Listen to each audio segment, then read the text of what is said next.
Hello to my fire signs, Aries, Leo, and Sagittarius. Welcome to the Gemini new moon. You'll find the timestamps for your rising signs listed below. Hello Aries Rising, welcome to your reading for the Gemini new moon and also for the Venus Cazimi in Gemini 2. It's all happening sort of at the same time, and you might already be feeling some kind of something brewing in the ether, in the energy, in the stratosphere. It feels really, really potent in Gemini right now.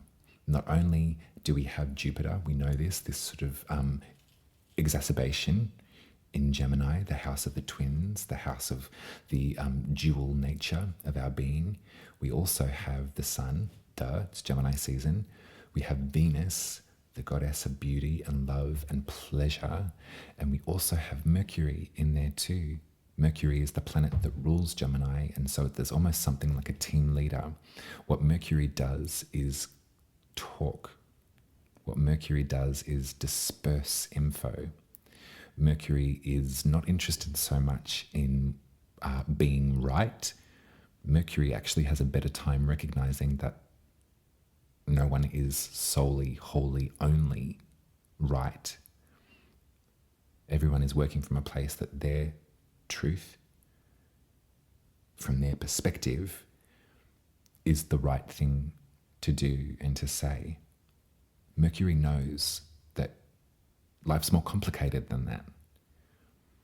Jupiter, probably in its feeling of like unsafety in the sign of Gemini, because they're not at home, is probably seeking the truth, wanting to be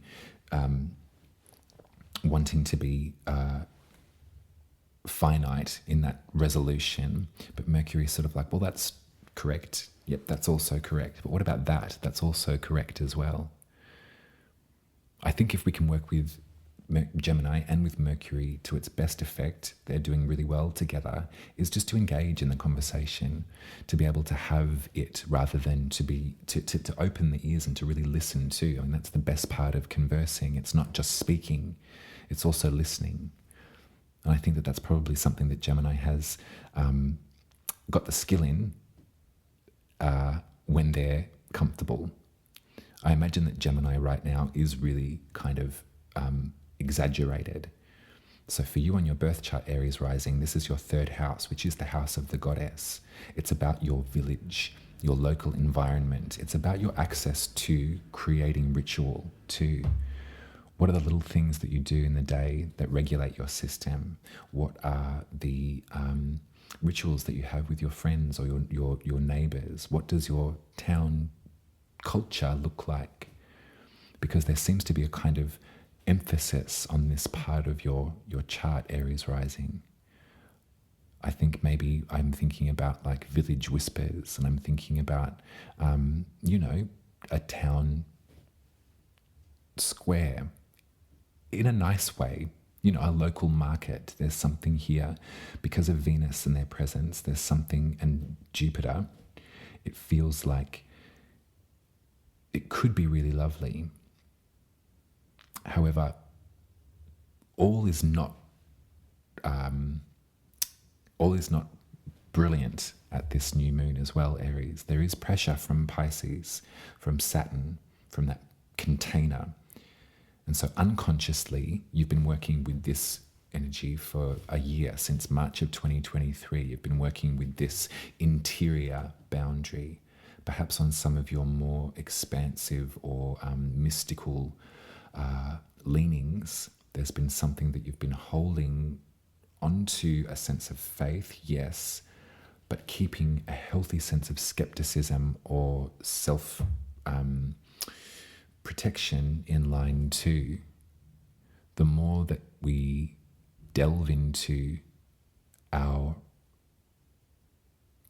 hope, the more that we delve into trying to find the answer, trying to find what the right thing to do is. I think there's so many folks at this moment in time that are sort of like, I just want to do the right thing.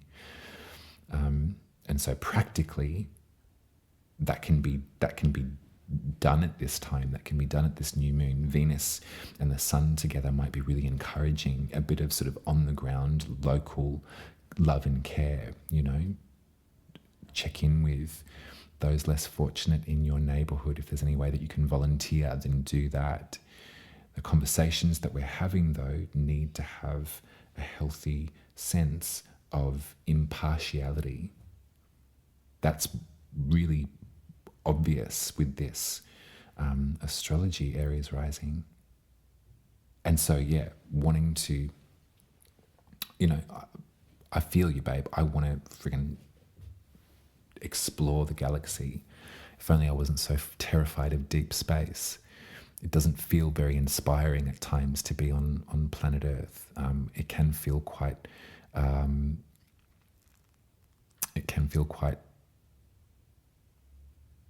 you can feel quite nihilistic when looking into the future. What I'd like to bring into the conversation, though, is a pattern that Venus forms in our night sky that can be traced back and back and back and back to the ancient cultures, the ancient symbology of the five-pointed star. When we think that far back, and when we think that far back in terms of human consciousness and in the inquisition into the operating systems, wanting to know how things work, that's very Gemini. But when we think about the star itself, Venus, the planet, so many cultures all over our planet have tracked and mapped the movements of Venus because it is so bright and so beautiful. Compared to everything else in the galaxy, it's, you know, takes center stage. Venus, yes. Aphrodite, absolutely. Inanna, yes. Inanna was the goddess of love and the goddess of fertility. She was also the goddess of wisdom and of justice. And so there's something sparkly and magical about following Venus and working with Venus and thinking about love and thinking about pleasure, thinking about beauty. We also think about justice. We think about wisdom gained. And I think that at this time, Venus might be, with the company of Jupiter and Mercury, might be giving some advice to everyone to glean wisdom, to gain wisdom, to listen. That's how you gain it. Contribute, absolutely. You listen too. One individual can't fix everything, but when we collaborate and we work together, things can be discovered. Just like that pattern of Venus in the sky.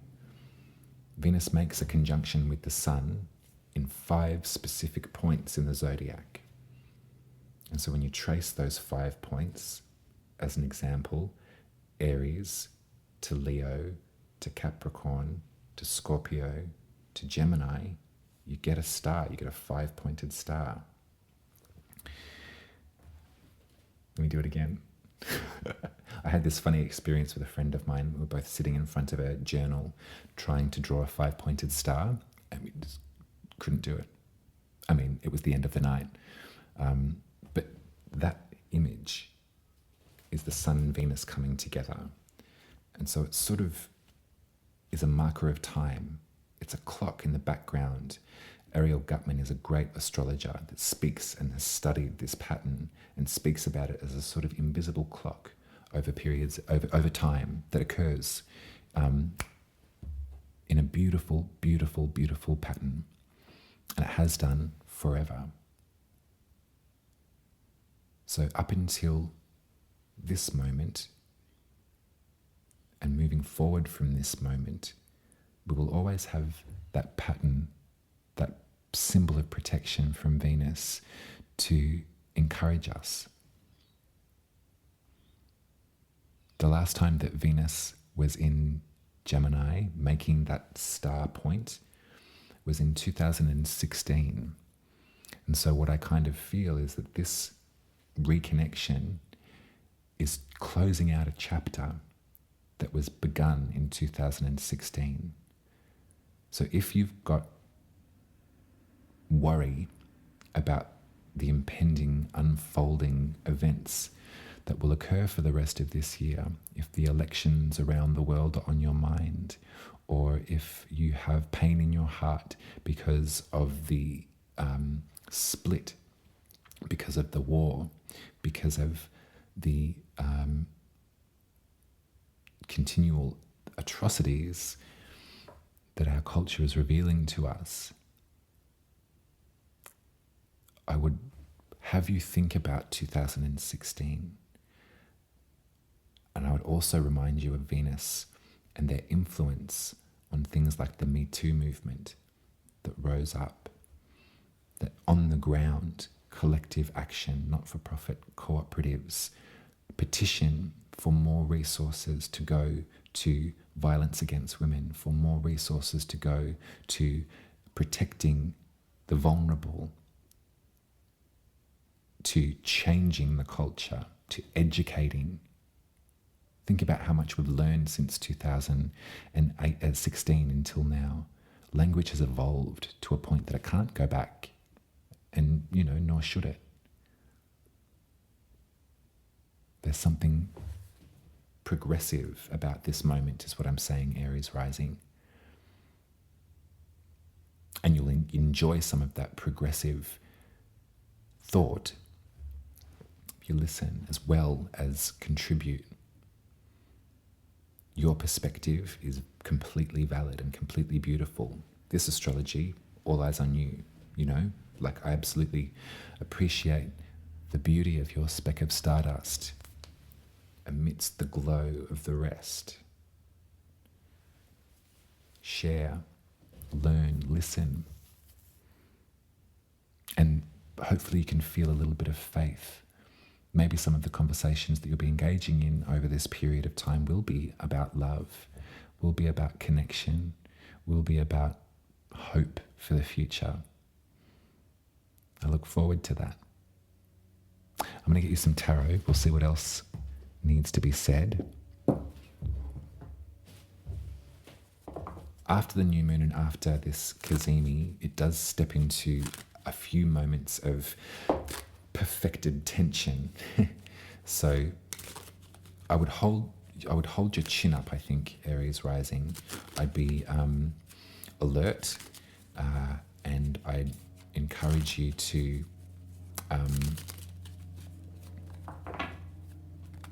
be constructive with these conversations, constructive criticism, constructive conversation.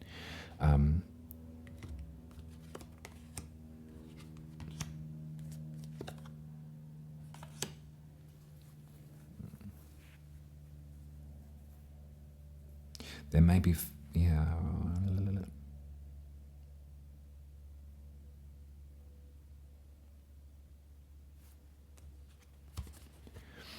no matter how many, this image has come out from the 3 decks that I have in front of me.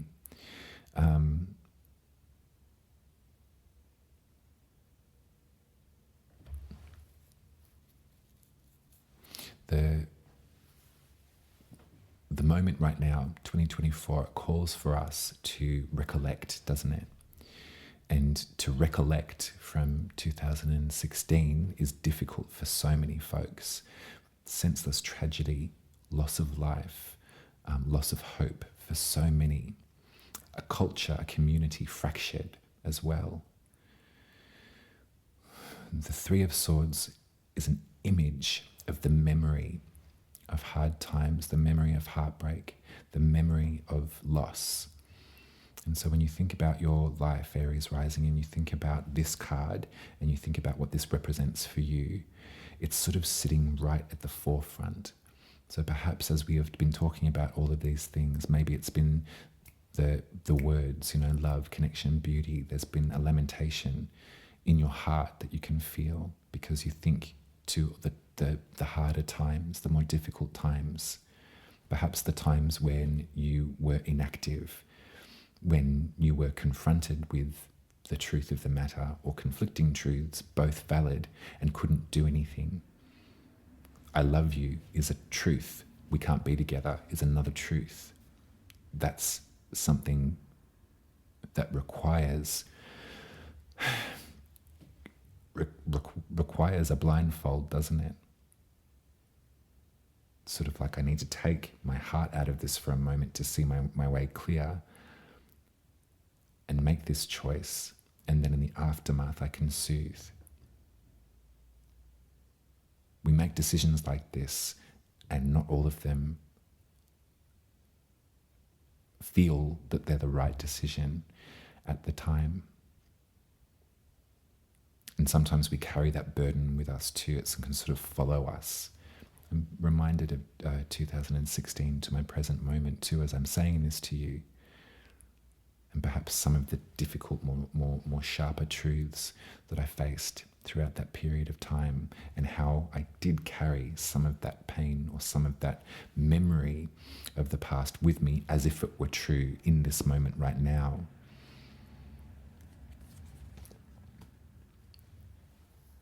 It looks like you're finding your footing again, Aries rising. It looks like that you're going to be able to either emanate a sense of freedom and a sense of happiness, or you're going to be met with someone who sees that in you, who sees this to start with, but knows that there's more chambers to unearth in the quality of your spirit. This is someone who is really encouraging. And I think that that's one of the major contributing factors to a beautiful, healthy, loving relationship. That's what Gemini speaks to too, the Lover's card. It's encouragement. You encourage one another to be yourself. You see the strengths in that individual and you lift them up. You see the weaknesses or the vulnerability in that individual too, and you make provisions to help them with those parts of themselves. You encourage them. Perhaps it's different ways that they've been thinking about themselves, or different. We all carry this burden. We all carry these memories. This person carries these memories too. They've figured out and developed strategies to aid some of this action here, Aries rising. So maybe this is you. Maybe you're the one sort of re-entering communal space and keeping your eyes open, not just for the most glamorous people in the room, keeping your eyes open for everyone. Maybe you're the one enacting some kind of glamour spell on your person to emanate a bit of that beautiful Queen of Wands vibe. I think that fire and air are in opposition on the zodiac, right? Beautiful support for one another. The passion and the mind, the magic and the thoughts, magical thoughts, good heart, good wishes. You don't have to be ashamed for where you're at right now, Aries rising. Wherever you're at is the right place to be. And whatever memory that you still contend with, it's okay. There's time to heal from that. Closure happens when you least expect it too. Much love to you, Aries rising. I hope that you're doing just fine. If you're still here with me, put a 5-pointed star in the comments, please, in honor of Venus and her unconscious magical clock that works in the background. If you'd like me to draw your birth chart, they look like this. And you can make an appointment with me at umaruby.com. If I've not met you before, pick the spirit reading. If I have read for you before and you'd like to see me again, choose the Truth, Growth, Love, Magic or Femme reading. They're all available via umaruby.com. If you'd like to support my work, you can head to buymeacoffee.com/umaruby and you can subscribe or throw some money in the tip jar. I'll be back with you to speak about the full moon in Capricorn that is coming on down the bend. And we're going to put a spotlight into your public-facing self, how you're perceived by others and your contribution in this life. And we're going to be proud of everything that we've been able to achieve thus far. And we're going to keep our tenderness intact as well. Take it easy, Aries Rising. Much love. Hello, Leo Rising. Welcome to your reading for the Gemini new moon and also for the Venus Cazimi in Gemini. We've got lots of Gemini vibe to chat about at this time. And so we're going to be looking at your birth chart and focusing our attention onto your 11th house, which is our sense of community, our friendships, and our humanitarian spirit. So I've got some info that I just really need to share with you before we go any further. How do I begin?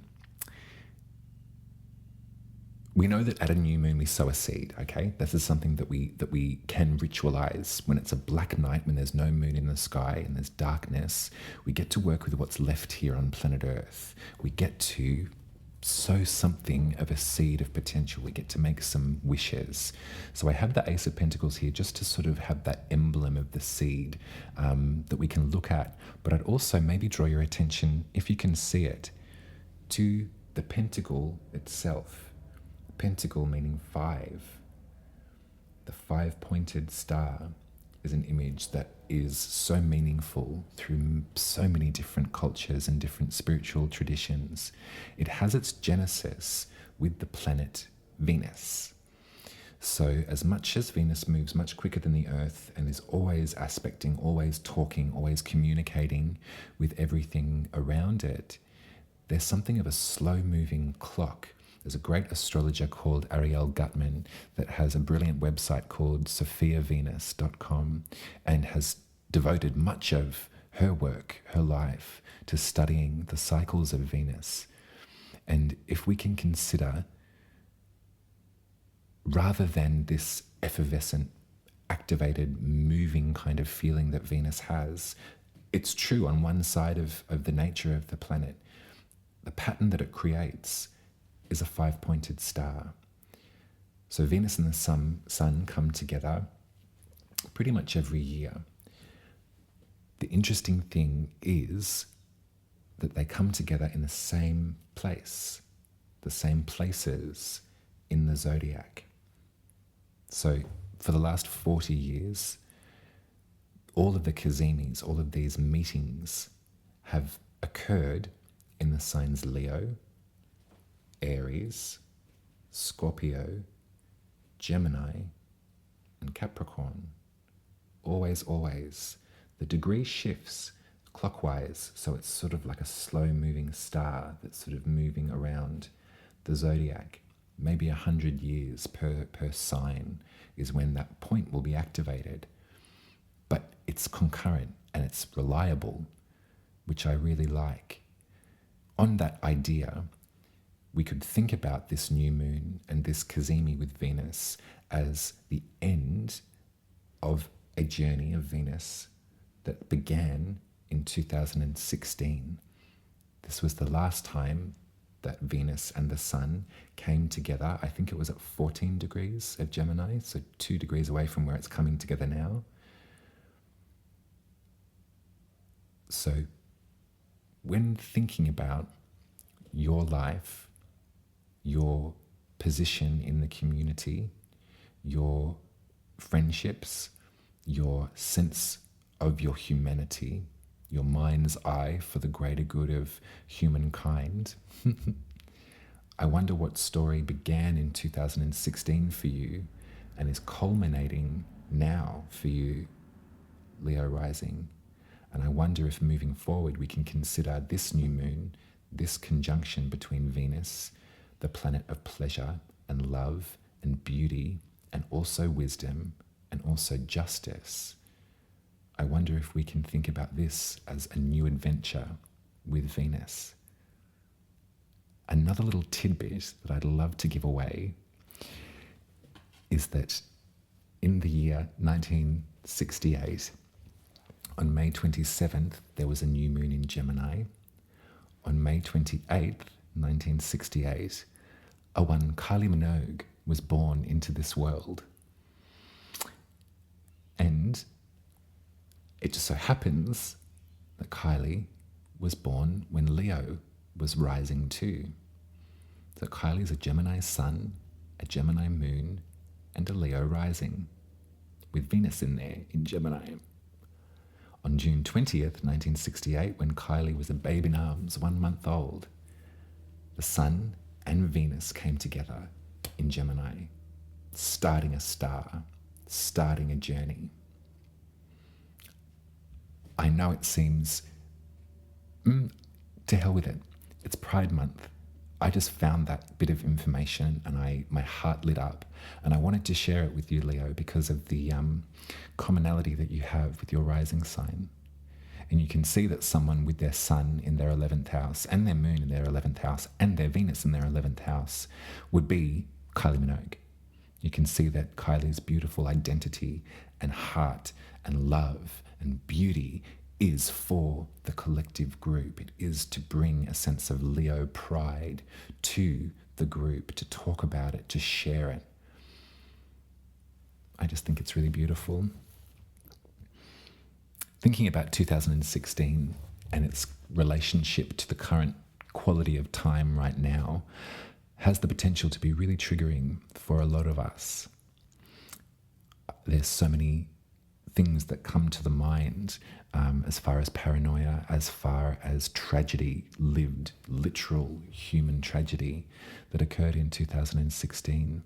There was evidence of such bigotry and hatred that occurred in 2016, and a globe was shook.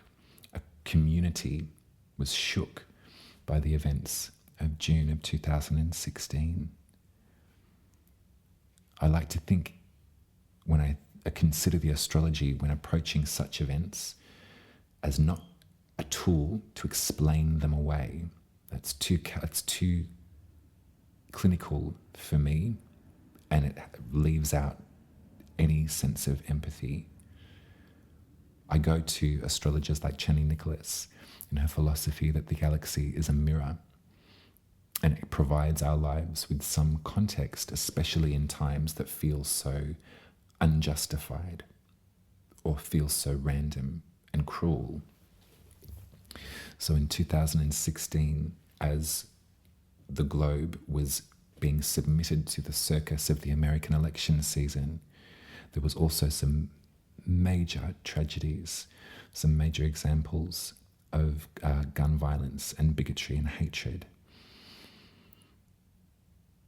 When I think about Venus, I think about love, I think about pleasure, absolutely. I think about beauty, I think about the feminine spirit. I also think about wisdom, and I think about justice. A lot of ancient cultures would look at the planet Venus and see Inanna, the goddess of wisdom and justice. There's a power to this that we're working with. There's a power to the Empress in the tarot, which speaks directly to Venus. There is power in being feminine and being gentle and being beautiful. And the concept of being beautiful has such a grim connotation throughout our culture. And I think maybe at this time, Venus, starting a new star, is starting a new conversation. We can approach this year, Leo rising, with a bit of conviction. We can use the warrior princess of Venus as our guiding light. We can approach whatever may happen, whatever may occur, whatever repetition that we may bear witness to. We have a strength. There's a strength in our beauty. There's a strength in our femininity that's not going anywhere. On a very personal level, 2016 to this point had me embattled with my sense of my own femininity. It had me in mourning for my sense of femininity because I was too frightened to let it flow through me so easily as it did when I was much younger. As the examples of hatred were presented in the culture, I became ashamed that I was too frightened to let my truth speak through me.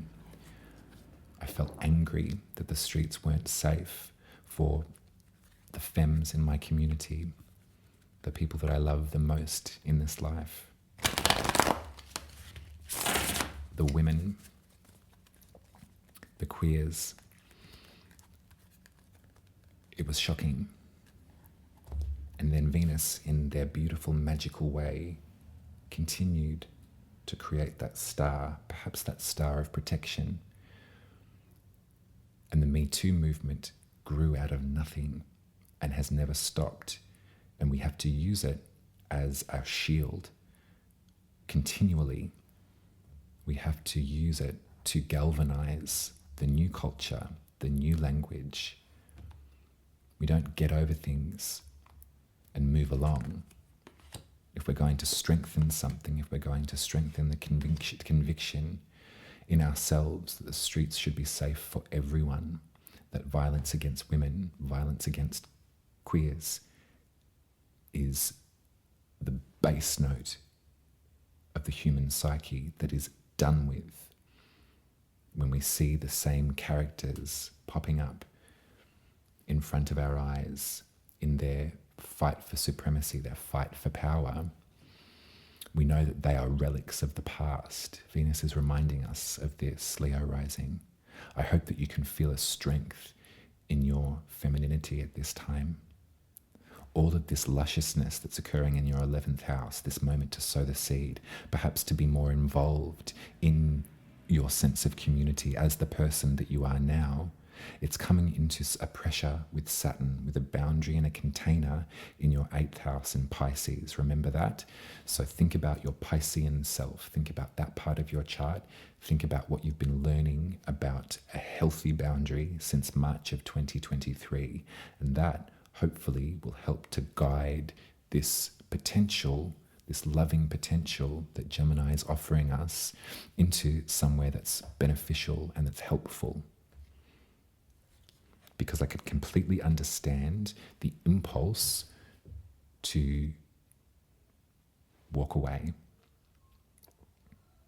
I can completely understand the impulse, Leo rising, that you might have, that it's too out of balance or it's impossible to maintain keeping this true and this true about myself at the same time, that this side of myself and this side of myself are at odds. And what I've learned about repetition is that, okay, I'm used to this, so I'll stay here, I'll stay like this.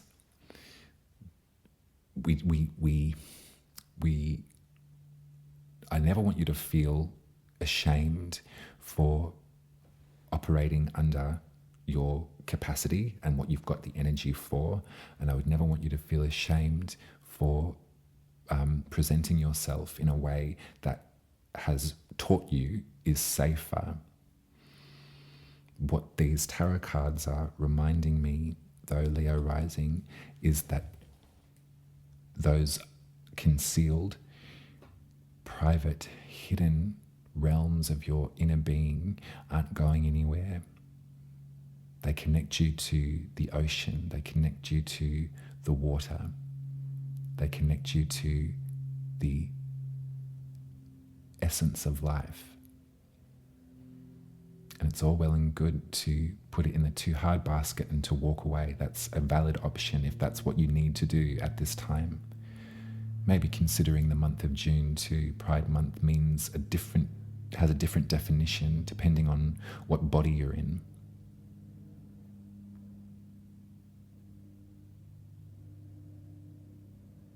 But I want you to feel a sense of belonging at this new moon.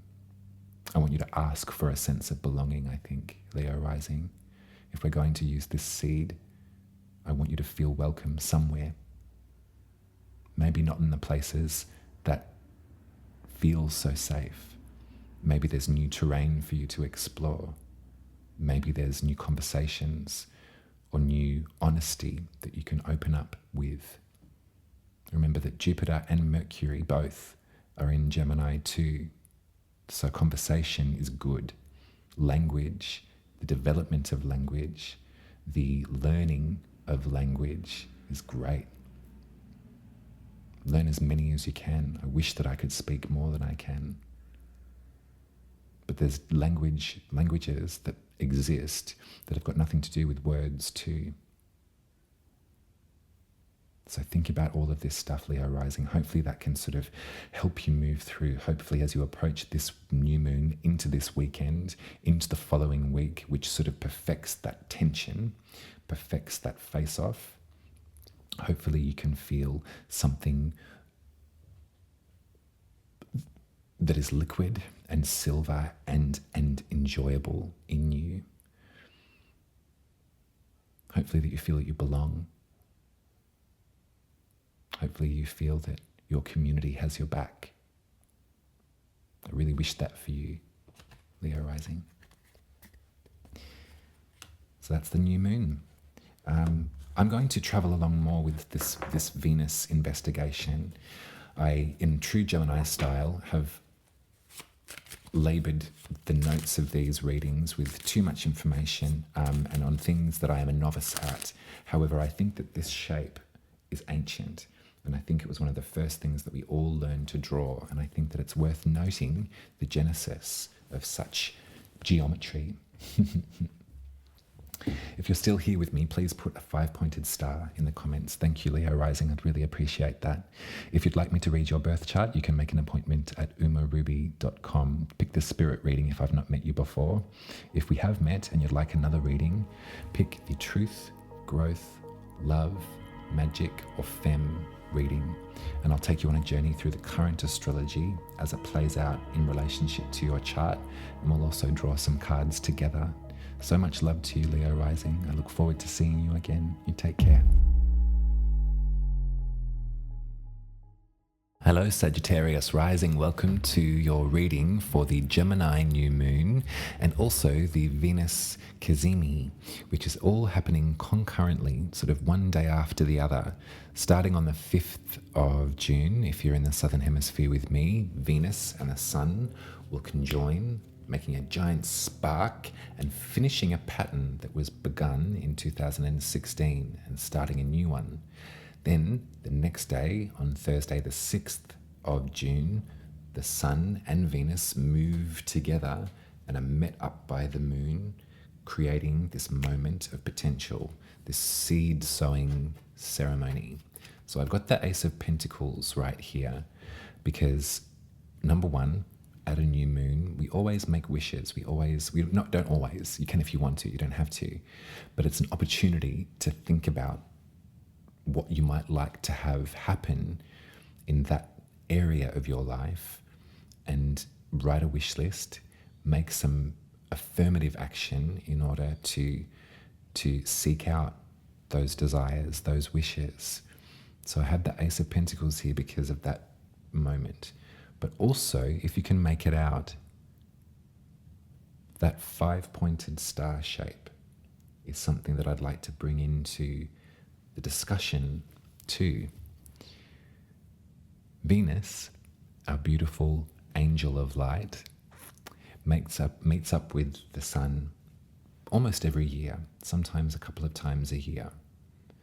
However, what feels fast and feels rhythmic and sometimes random is actually really not.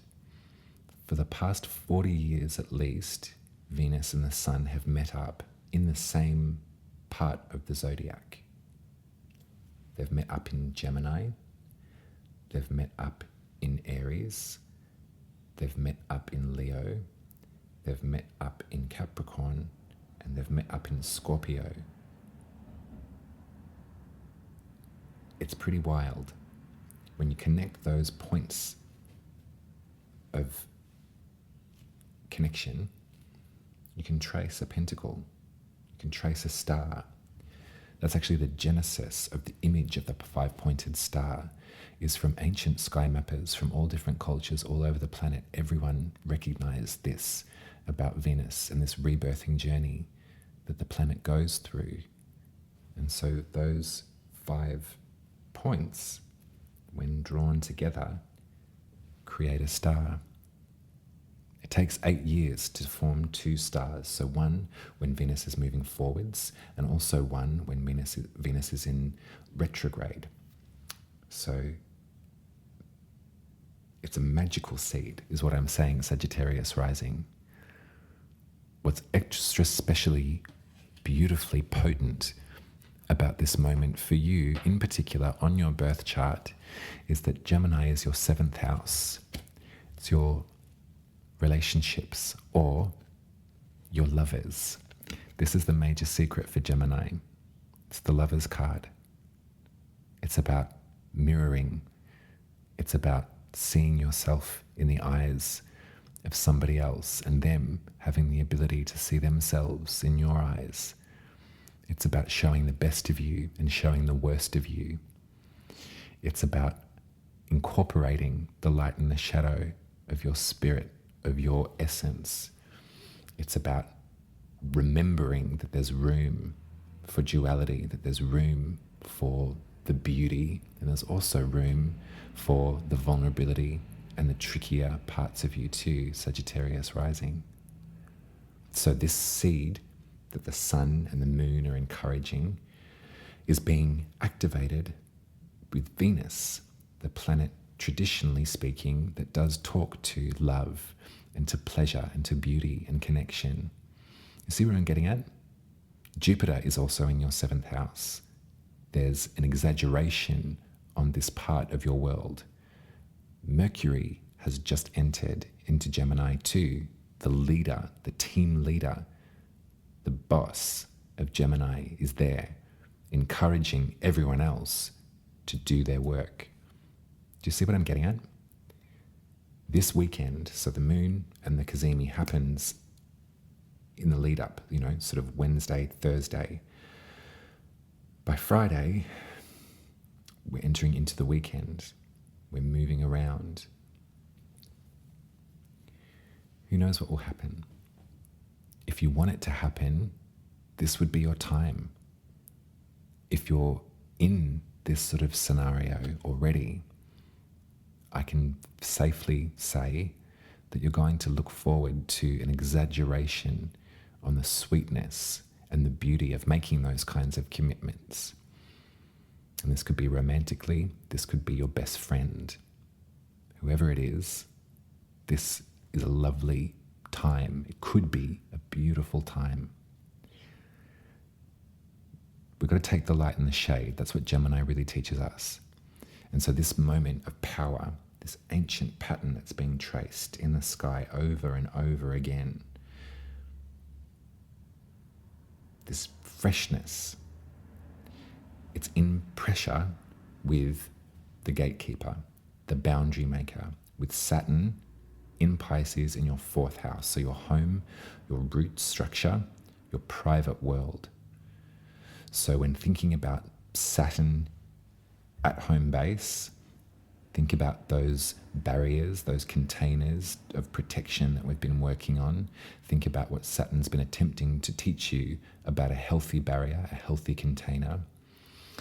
That is going to come up into friction with a lot of this over-exacerbation of love and sweetness and possible fruitness in your 7th house. So, let the right one in. Not everyone gets a ticket to your carnival too, Sagittarius Rising. But what better night than to imagine or to wish than a new moon? What better time to come together at a new moon such as this? Maybe if it helps, let's think about your life and your development since 2016. So if we're completing that star shape that Venus has been creating, It began in Gemini in 2016. Tricky and a triggering year for a lot of folks, wouldn't you say? To be reminded of 2016 and to witness perhaps the potential similarities or the shadow of 2016 as we move into the rest of this year. If the astrology can teach us something about mirroring, and that's all that it doesn't cause things to happen, and we can't explain tragedy away with the astrology either. But if it can give us life and our lives any sort of context, then we welcome it. In 2016, there was a grand cross that was occurring, drawn directly through the zodiac, from all of the outer planets, all of the major players, all of the generational shifting. It was a very tense moment. We learn from these moments. When Venus, our light for pleasure and love and connection, is re-identified as a warrior too. A lot of ancient wisdom traditions, a lot of sky mappers would look to the planet Venus and see Inanna, the goddess of love, yes, the goddess of wisdom and justice too. When we feel the encouragement of that kind of energy, then we can see the Me Too movement. Then we can see Australia saying yes for once in a plebiscite for a marriage referendum. We can see action on the ground. We can see people grouping, coming together, standing up for rights. We can see not-for-profits emerging. We can see more money put into the infrastructure of protecting the innocent. I like this. And I hope that when you think about your 7th house and when you think about the Lover's card, when you think about the seed of potential that might occur there, hopefully your heart does something lovely for you. Hopefully it beats a little faster in a way that doesn't feel like anxiety, that feels like excitement. Love is the fucking reason, isn't it? Love is the answer. Love is the purpose. So look over to your 7th house at this new moon, Sagittarius Rising. Have a think about who exists in there or who you would like to see arrive in that place. Wish for it. Work with your femininity. I would highly recommend that each and every single one of us that walks the planet works with our feminine spirit at this time. Because look what happened when we did last time in 2016 into 2017. It was triumphant. It wasn't a resolution, but that language in the consciousness is never going away. Folks have had to check in with themselves as to their own behaviors too. We kind of need to keep shouting it. We know how difficult it is for victims, survivors, to be believed. But I think if we can look to the very recent newspapers, we can think about the players involved in 2016, what occurred in 2016, and what's been revealed in 2014, I think we can find a lovely Venusian pattern that is speaking quite clearly. That's the tower that I'm looking at. So let's look at some of the other astrology and let's not be frightened.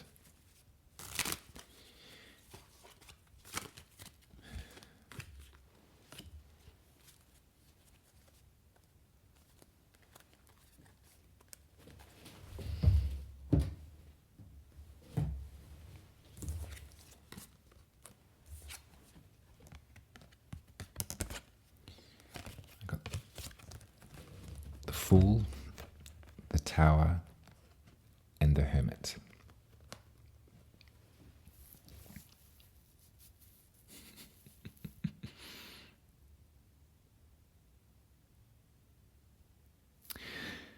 There's a brilliant musician called Genesis Pioge who is no longer walking amidst this mortal coil. They're somewhere else now. But they were one of the most brilliant examples of connection and love and commitment that I can possibly find.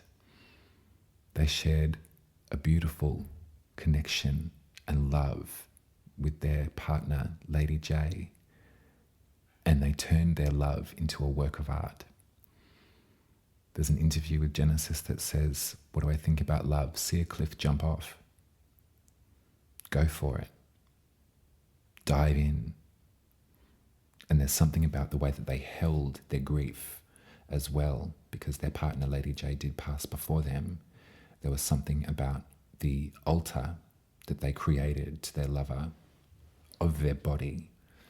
There was something about the ceremony of honoring that love forever and ever and ever and ever, which is so powerful. When I see the Fool, I hear Genesis Pioge say to me, "See a cliff, jump off." It's frightening. It's exhilarating. Love. When it ends, or when it's taken, or when it collapses, it can feel so terrifying. It can feel really, it changes you. No one is the same after true heartbreak. Nobody. Loss of any kind has its effect on us, doesn't it, Sagittarius Rising? And it takes a lot of time, as much time as you need, to heal and to soothe and to recalibrate, to put yourself back together after the shock of loss. And from what I know, it's an ongoing process too. It takes really as much time as you need. In the olden days, folks used to say, "Get back out there, get back in the game. You know, past is the past." I think that we'll rapidly realize that that sort of language is irrelevant for the grieving process. As long as we are in our solitude, in our private way, opening ourselves up to understanding and to feeling and to incorporating this loss, this grief, into our new infrastructure, into the new fabric of our being, then we're doing the right thing. Like Lady J and like Genesis Pioge, who are now reunited. You don't have to be as convinced and committed as Genesis Pioge was. The altar of the body doesn't have to be beholden to those that are lost. But when thinking about these as just examples, you know, I hope that hearing that story helps you to incorporate or to learn or to be tender to some of your grieving parts. I know for a fact that time doesn't go like this. I know. Don't know how I know, but it's obvious to me. Time goes like this. Things begin, they end, they begin again. You can jump timelines sometimes too if you really try. Or actually if you don't try and it just happens. I respect the profundity of the loss that maybe sometimes you have felt. To say goodbye to someone that you care about, no matter what the circumstance, is one of the most difficult things that we have to contend with. I think that the Hermit can really teach us about the necessity to go inward, to open up, and can be encouraging if we realize that we're hiding, if we find that that's easier, just to hide. The Hermit can encourage us to open a book, or to open our mind, to open our channel, and to incorporate one of these as the most powerful lessons that we're put on earth to learn. So if all of this chat around the Lover's card or around your 7th house has been exhilarating or has been a little triggering, I hope that these cards can help you see it from a different perspective, Sagittarius Rising. And I love you very much. If you're still here with me, can you please put a star in the comments, a 5-pointed star, in honor of Venus and her very slow clock that our hearts all tick to. If you'd like me to read your birth chart, I can draw you one. They look like this. And if you'd like to support my work, you can head to buymeacoffee.com and you can put some money in the tip jar, or you can subscribe for 10 Australian dollars a month. If I had read for you before Sagittarius Rising, head to my website, Uma Ruby, and pick a truth, growth, love, magic, or femme reading. And I'd be glad to take you through a journey of the current astrology and pick some cards together to read to you. I'll be with you and we'll talk about the Capricorn full moon that's coming up next after this new moon. And we're going to be continuing to work with that boundary that Saturn is creating. We're going to take the lesson. Take care of yourself.